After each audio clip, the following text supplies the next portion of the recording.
Waktu Anda 10 menit dimulai dari sekarang. Assalamualaikum warahmatullahi wabarakatuh. Selamat sore yang saya hormati para dewan juri Pilmapres 2021. I want introduce myself. My name is Maya Amelia. I'm 20 years old. I'm delegation of Public Health Department. My hobby is riding, writing, cooking, and traveling. My passion is martial arts, swimming, badminton, and organization. Next. Do you know about SDGs? Next. Sustainable Development Goals merupakan suatu rencana aksi global yang disepakati oleh pemimpin dunia termasuk Indonesia. Ada 17 konten atau 17 tujuan dan 169 target yang diharapkan dicapai pada tahun 2030. Dan di sini kita bisa lihat ada 17 konten di sini, 17 tujuan. Yang salah satunya adalah kesehatan dan juga bidang kesetaraan gender. Pada hari ini saya akan membawakan tema terkait kesehatan dan berkaitan dengan kesetaraan gender. Fenomena baby boom di masa pandemi corona. Di sini sudah bisa kita lihat ada poster yang diselenggarakan oleh Liputan 6 dan dinarasumberi oleh Kepala BKKBN Dr. Hasto Wardoyo bahwa pemerintah sudah bisa memprediksi adanya kasus fenomena baby boom di masa pandemi corona. Next. Latar belakangnya yaitu adanya Sustainable Development Goals, pandemi COVID-19, dan juga regulasi pemerintah yaitu work from home, social distancing, dan physical distancing. Next. Tujuan saya membuat program ini dan mencanangkan program ini adalah mencegah kasus baby boom di masa pandemi melalui pendekatan keluarga. Kenapa harus dengan pendekatan keluarga? Karena menurut saya keluarga merupakan komponen terpenting dan struktur terkecil di masyarakat. Kita menghabiskan waktu banyak bersama keluarga, jadi semua aktivitas kita itu berawal dari keluarga. Selanjutnya, yang kedua adalah meningkatkan wawasan kepada masyarakat untuk peduli menuju kesehatan yang berkelanjutan. Di sini kan temanya tentang SDGs. Jadi bagaimana caranya kita sebagai warga negara dan juga akademisi dan juga komunitas sipil, bagaimana caranya kita peduli kepada kesehatan di Indonesia ini melalui kesehatan yang berkelanjutan untuk generasi yang akan datang. Selanjutnya adalah yang ketiga adalah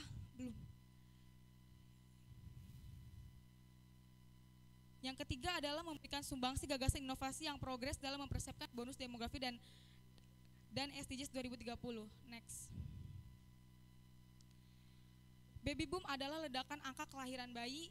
Istilah itu biasanya menjelaskan tentang peningkatan kelahiran bayi dalam suatu waktu dekat. Adapun ledakan angka kelahiran bayi yang terjadi bisa menimbulkan beberapa permasalahan seperti kependudukan, masalah ekonomi, dan juga masalah kualitas sumber daya manusia. The baby boom can also have a negative impact on health, the economy, poverty, and inequality. Next. Di sini ada data dari BKKBN. BKKBN telah memprediksi adanya 400 hingga 500 ribu kelahiran di tahun 2020 hingga awal 2021. Dan Indonesia masuk kategori kelima negara dengan menyumbang angka kelahiran tertinggi di dunia. Next. Faktor penyebab baby boom di masa pandemi adalah kesulitan mengakses alat kontrasepsi karena faktor kebijakan work from home. Selanjutnya, aktivitas dalam pengikut sertaan KB itu menurun akibat regulasi-regulasi pemerintah seperti work from home. Kurangnya pengetahuan tentang penundaan kehamilan dan kematian ibu pasca melahirkan. Di sini kenapa saya bilang ada keterkaitan antara kesetaraan gender dan kesehatan? Karena di materi ini tentang pengetahuan tentang penundaan kehamilan itu bukan hanya untuk si ibu, bukan hanya untuk si istri yang diedukasikan, tapi para suami juga harus diedukasikan bagaimana caranya mengontrol atau menunda kehamilan. Selanjutnya adalah kurangnya pengetahuan remaja terkait resiko bahaya seks pranikah dan pengawasan perilaku seks remaja. Karena di sini adalah pendekatannya dengan keluarga, bukan hanya ibu dan ayah, tapi juga anak-anak di sini. Nah, remaja-remaja ini perlu kita edukasi supaya mereka bisa mengontrol diri mereka untuk tidak melakukan seks pranikah. Next. Dampak dari baby boom ini banyak sekali. Pertama adanya aborsi, kematian ibu pasca melahirkan, kemiskinan, ekonomi, bonus demografi, dan kesenjangan sosial. Dari poin di sini, saya ingin membahas soal bonus demografi. Indonesia ini akan mengalami bonus demografi di tahun 2045, di mana bonus demografi ini memiliki kelebihan untuk adanya sumber daya manusia yang berkualitas. Namun kalau misalkan baby boom ini terjadi di masa pandemi, akan mengalami faktor penurunan kualitas SDM. Karena apa? Karena kesehatan itu mempengaruhi. Kalau misalkan banyak baby boom di masa pandemi ini, akan juga banyak kematian ibu yang meningkat. Jadi membuat kualitas kesehatan di Indonesia ini semakin menurun. Next. Nah, langkah saya sebagai mahasiswa kesehatan masyarakat, saya membuat program inovasi gagasan gitu. Bagaimana caranya supaya saya tidak terpaku pada kebijakan pemerintah untuk tetap berkarya, memberikan penyuluhan tanpa harus berkontak langsung dengan masyarakat, yaitu menggunakan empowering family mapping. Di sini saya memanfaatkan 3 aplikasi, memanfaatkan 3 teknologi. Yang pertama dengan menggunakan WhatsApp, menggunakan Instagram, dan juga menggunakan aplikasi desain Canva. Pertama WhatsApp, saya ingin membuat kaderisasi online via WhatsApp group, menyediakan pelayanan online dan juga diskusi interaktif, dan juga melakukan webinar online. Kenapa saya memilih WhatsApp? Karena WhatsApp merupakan aplikasi yang mudah diakses oleh semua kalangan dan juga biayanya relatif murah. Dan yang paling penting, masyarakat umumnya sudah punya dan bisa mengoperasikan WhatsApp. Selanjutnya adalah Instagram. Di sini sasarannya bukan hanya kepada orang tua, tapi kaum milenial juga. Rata-rata dan sebagian besar kaum milenial ini sudah punya Instagram. Dan selanjutnya adalah Canva. Banyak sekali aplikasi untuk mengedit. Jadi kita manfaatkan untuk memberikan informasi dari aplikasi tersebut. Nah, ketiga aplikasi ini alhamdulillah sudah saya realisasikan. Karena kebetulan saya juga duta genre Kabupaten Indramayu, saya telah melakukan terobosan melalui Instagram, memberikan pelayanan, memberikan advokasi dan memberikan edukasi melalui Instagram TV. Itu bisa dilihat di Instagram saya. Next. Nah, ini materi-materi yang akan saya berikan tentang penundaan kehamilan, resiko bahaya kematian ibu pasca melahirkan, dan juga risiko bahaya seks pranikah. Dari ketiga materi ini sangat menarik untuk saya ulas dan saya bahas. Karena apa? Karena ketiganya ini merupakan angka yang paling besar kasusnya di Indonesia maupun di dunia. Next. Terima kasih.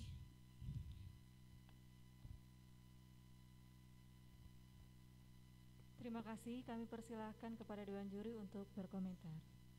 Baik, terima kasih. Terima kasih pemaparannya, Saudara Maya Amelia ya. Ya Bu. Oke, tadi saya juga mendengarkan bagaimana konsep penelitian saudara dikaitkan dengan persoalan Sustainable Development Goals. Ya, Bu. Cuma saya agak kurang ini ya, kurang mengena sebetulnya tadi pemaparan saudara tentang Sustainable Development Goals. Memang itu merupakan peristiwa yang landmark ya, artinya peristiwa yang penting dalam sejarah, terutama dalam konteks pembangunan berkelanjutan. Tetapi core, inti daripada apa itu, what is the meaning Sustainable Development Goals, Anda tidak menerangkan, hanya menerapkan itu adalah merupakan ini gitu ya. Jadi sebetulnya pentingnya itu di situ, pemenuhan ya, kesejahteraan, pemenuhan untuk generasi saat ini, tetapi juga tidak mengabaikan generasi yang akan datang. Core-nya di situ, pembangunan berkelanjutan itu, sustain, artinya berkelanjutannya di situ. Nah, oke, saya kaitkan dengan konsep penelitian saudara di sini, ledakan kelahiran baby boom ya. Itu memang pandemi ya, salah satunya juga sebagai suatu pemicu ya. Kalau tidak salah di situ ada 4 faktor ya tadi ya, 4 unsur ya. Iya, Pertama karena menurunnya penggunaan kontrasepsi ya, sampai yang the last Seks pranikah. variabelnya tadi adalah pola perilaku seks bebas ya. Iya, kurang pranikah. pengetahuan. Nah, ini saya kok agak ini ya, agak bukan tidak setuju, tapi kok kurang mengena ya. Padahal di dalam pandemi, kondisi pandemi itu kan namanya physical distancing juga harus dibatasi, dan itu juga diatur di dalam regulasi ya. Kemudian physical distancing, social distancing. Nah, ini merupakan hal yang kontradiktif seandainya banyak sekali remaja-remaja yang perilaku bebas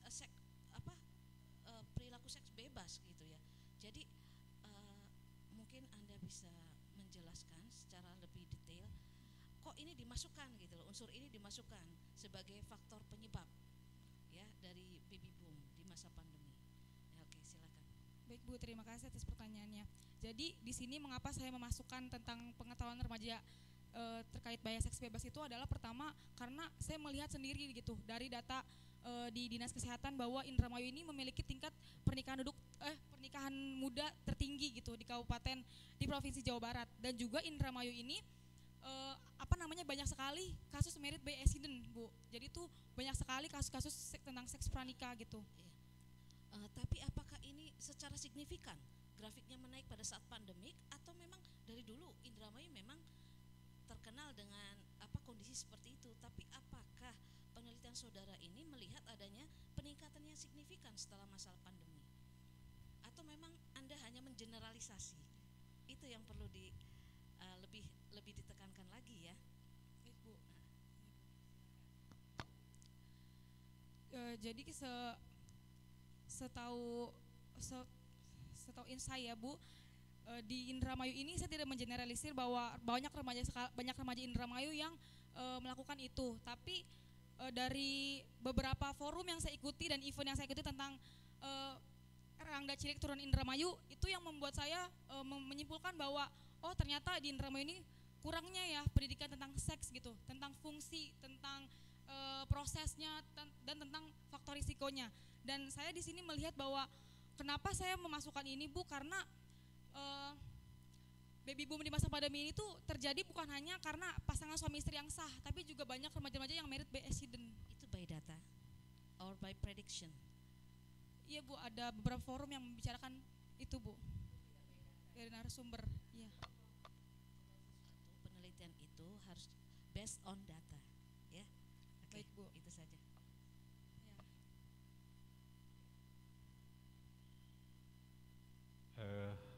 Ya, sangat berapi-api ya, karena judulnya baby boom, boom boom, ya, bagus, semangat. Baik, memang tadi kembali lagi memang dalam penyusunan karya ilmiah itu penekanan pertamanya tadi yang disampaikan oleh Bu Sri ya, Bu Siti Martini, bahwa by data. Jadi sebetulnya kenapa penekanannya Anda seluruhnya sudah bagus tadi yang family itu ya, penguatan di keluarga kan gitu ya, penguatan keluarga. Jadi tidak melebar, walaupun mungkin tadi mungkin Anda punya data itu sebaiknya dimunculkan di latar belakang. Jadi sehingga itu jadi memperkuat dasar Anda untuk menjawab tadi pertanyaan Ibu Siti ya. Jadi kalau memang istilah pradaka gitu, memang Indramayu terkenal dari dulu dengan ada RCTI-nya gitu kan, seperti itu sudah lama itu ya. Nah, terlepas dari itu, kalau saya lihat sih memang menurut saya tulisan dari sisi sistematika sudah cukup bagus, hanya sayang saja di lampiran ya, sebetulnya di panduan itu disarankan ajukan lampiran yang dianggap perlu, contohnya bagian visualisasi gagasan kreatif ini gitu, gagasan kreatif, walaupun di PowerPoint sudah cukup bagus saya lihat, sehingga Anda memberikan dasar-dasar itu. Kemudian ini yang pertama ingin saya tanyakan adalah tadi prediksi gitu, prediksi BKKBN target itu perkiraan 400 sampai 500 ribu kelahiran. Kalau kondisi normalnya berapa? Karena kan baby boom itu kan berarti ada ledakan kelahiran bayi ya di atas normalnya kan gitu. Misalnya sebelum pandemi itu berapa gitu kan ya. Nah itu kan harus diangkat sehingga muncul ada istilah baby boom ini gitu kan. Nah saya lihat jangan-jangan nggak terlalu banyak, mungkin hanya di beberapa kabupaten saja, sementara kabupaten lain malah menurun kan begitu. Sana kan kabupaten kan secara nasional kan gitu. Nah ini Anda bisa nggak menunjukkan biasanya berapa sih kemudian terjadi ledakan pada saat pandemi ini? yang saya baca dari data WHO atau UNICEF itu di sebelum pandemi itu ada 100 di Indonesia saja, karena kan mungkin berbeda ya kalau kalau kalau dunia itu kan luas gitu kan. Misalnya begini, kayak di Jepang bahkan mungkin malah menurun kan gitu, natalitasnya menurun kan gitu, tidak terjadi baby boom gitu kan. Di Jawa Barat saja kan yang saya tahu Pak Gubernur itu bilang Tasikmalaya terjadi baby boom. Jadi angka ibu hamilnya meningkat itu di Kabupaten Tasikmalaya. Itu Jawa Barat saja kan gitu. Nah, yang lainnya apakah seperti itu, Indramayu seperti itu. Nah, ini Anda mengambil nasional gitu kan. Nah, apa betul secara nasional ini gitu kan, seperti itu. Anda sehingga nanti lebih menurut di Indramayu sekian atau datanya, sehingga perlu ini gitu, seperti itu. Jadi kalau ada nggak, bisa nggak tuh? yang seperti saya tulis di karya tulis saya, memang di Indramayu tidak ada kasus ledakan, tapi itu terjadi secara nasional di Tapanuli Utara di Sumatera, ya Tapanuli Utara di Sumatera, dan juga di di Kabupaten Tasikmalaya. Tapi di Indramayu tidak ada kasus baby boom. Jadi saya menaruh datanya itu berdasarkan nasional, Pak. Ya, tadi makanya secara nasional kan diprediksi pertambahannya menjadi sekian. Nah, sebelumnya itu berapa? Jadi memperkuat, sebetulnya untuk memperkuat data Anda gitu loh, memperkuat data Anda, sehingga keberlanjutannya kan bahwa memang perlu nih penjelasan ini diperlukan ke depannya, seperti itu. Itu untuk memperkuat saja ya. Iya, Pak. Menambahkan. Kemudian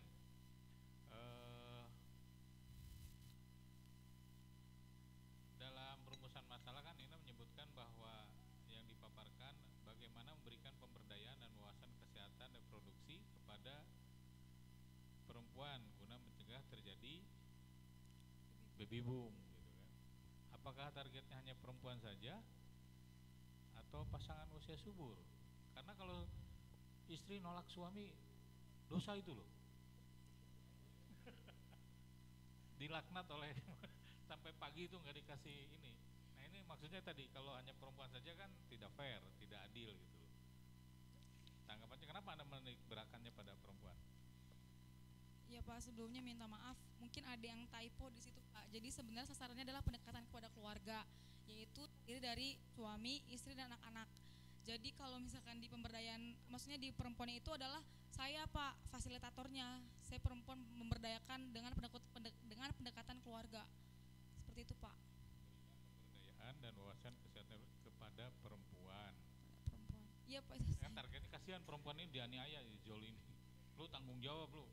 Suruh siapa hamil kan gitu suaminya kan gitu misalnya. Padahal kan yang bikin hamil kan kerjasama.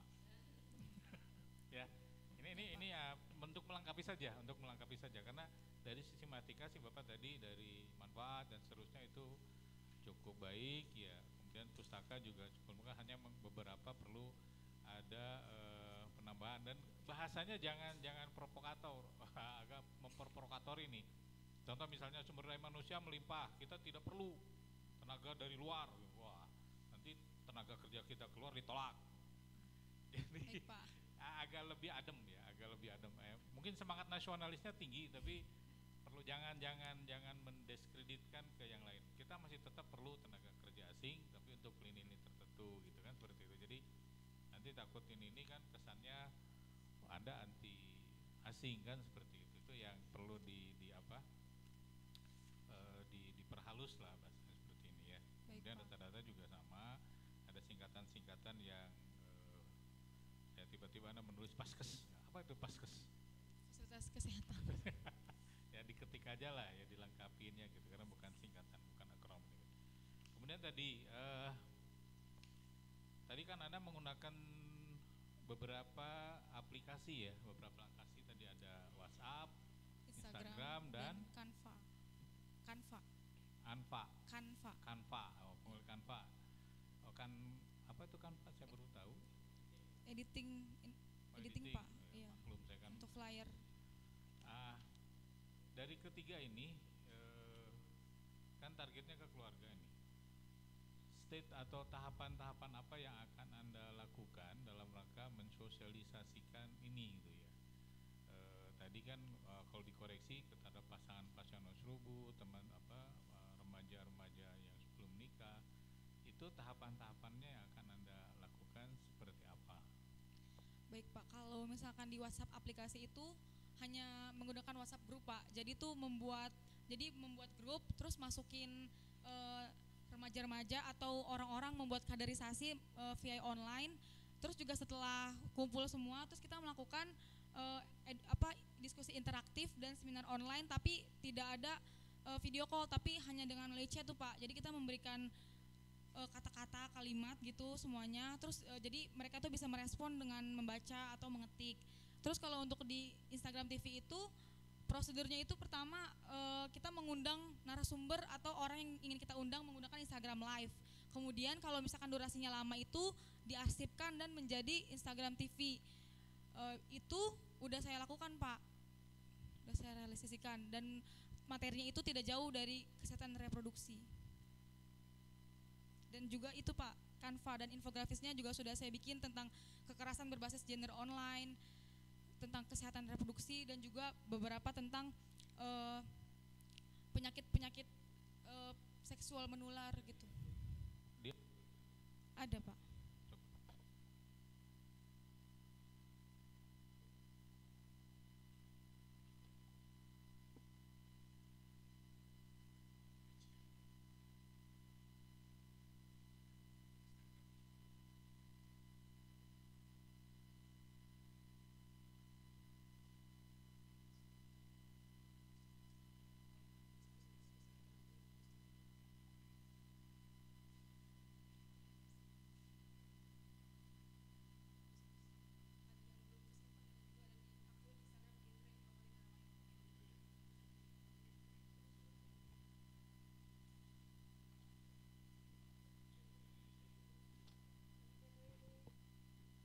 Good afternoon, Maya Amelia. How are you today? I'm fine, Miss. Thank you. How Masih about you? berapi-api, I'm fine too, thank you.